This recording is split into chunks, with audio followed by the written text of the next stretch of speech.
I am Linda, a writer by profession, and I've always been a guardian of my friends' children. Among them is Mary, a single mother, and her son Jack, who's a small crush on me. One evening, as I was house-sitting for Mary while she was away on business, I settled into her cozy guest room for the night.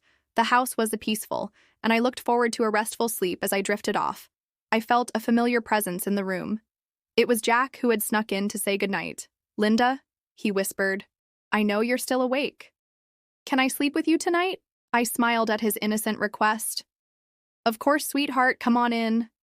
Jack climbed into the bed, snuggling close to him.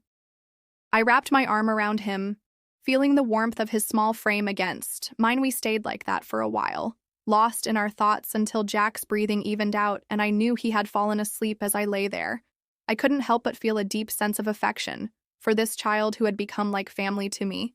I promised myself that I would always be there for him, to protect him and guide him as he grew up. But then something strange happened. I felt Jack stir beside me, and before I knew it, he had shifted closer to me. His small hand reached out and brushed against my cheek, sending a shiver down my spine. I froze, unsure of what to do. Jack's voice was barely above a whisper. "Laurel, I think I love you." I was taken aback by his words.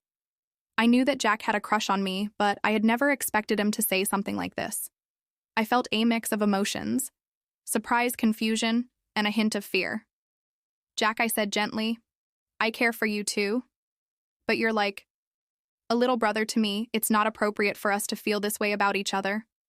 Jack looked up at me, his eyes filled with sadness. "I know. But I can't help how I feel. I just wanted to tell you." I could see the pain in his eyes, and I knew that I had to handle this situation with care.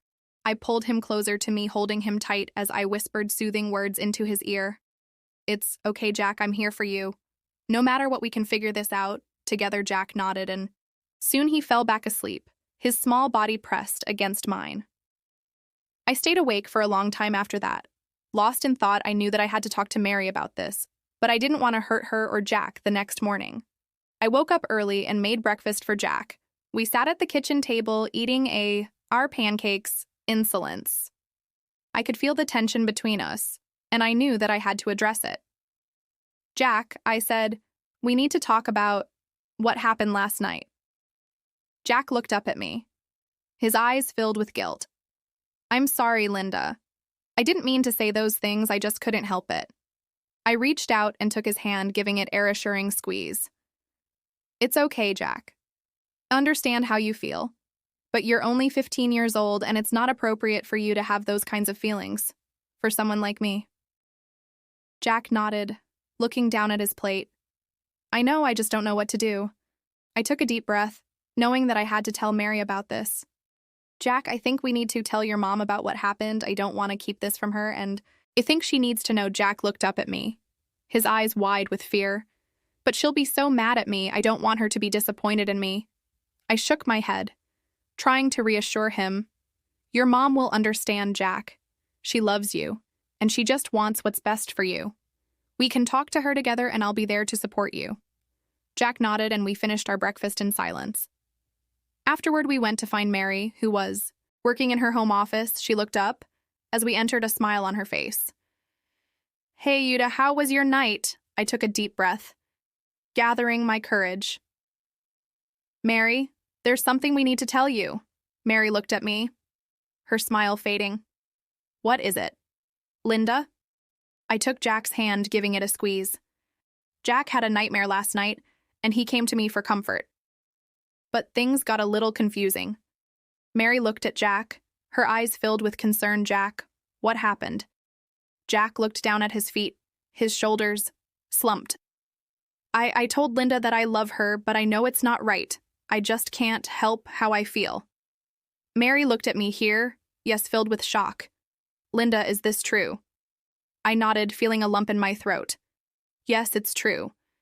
But I want you to know that I care for Jack, and I would never do anything to hurt him. I think we need to talk about this, all of us, together." Mary nodded, her eyes filled with tears. "Okay, let's sit down and talk about this."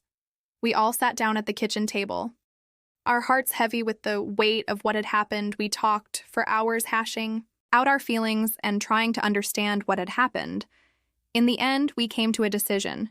Jack would see a therapist to help him, understand his feelings, and work through them. I would be there to support him as a friend and mentor, and Mary would do her best to support both of us as a mother and a friend.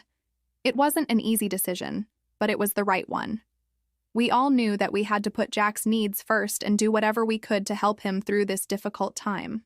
As the days passed, things started to return to normal. Jack began seeing a therapist, and I continued to be there for him as a friend and mentor. We watched movies together, played video games, and talked about everything from school to books to life. Over time, Jack's feelings for me started to fade. He began to see me as a friend rather than a romantic interest, and I was relieved knowing that our relationship could finally return to its original form. Months passed, and Mary and I grew closer as well.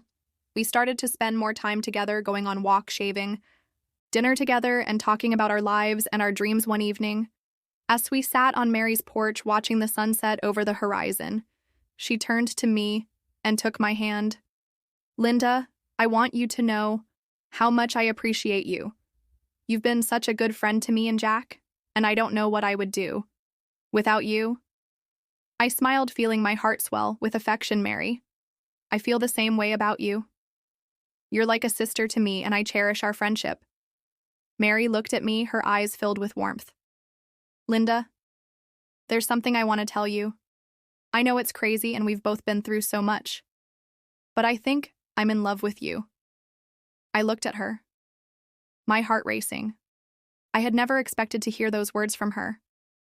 But as I looked into her eyes, I knew that they were true. "Mary, I love you too."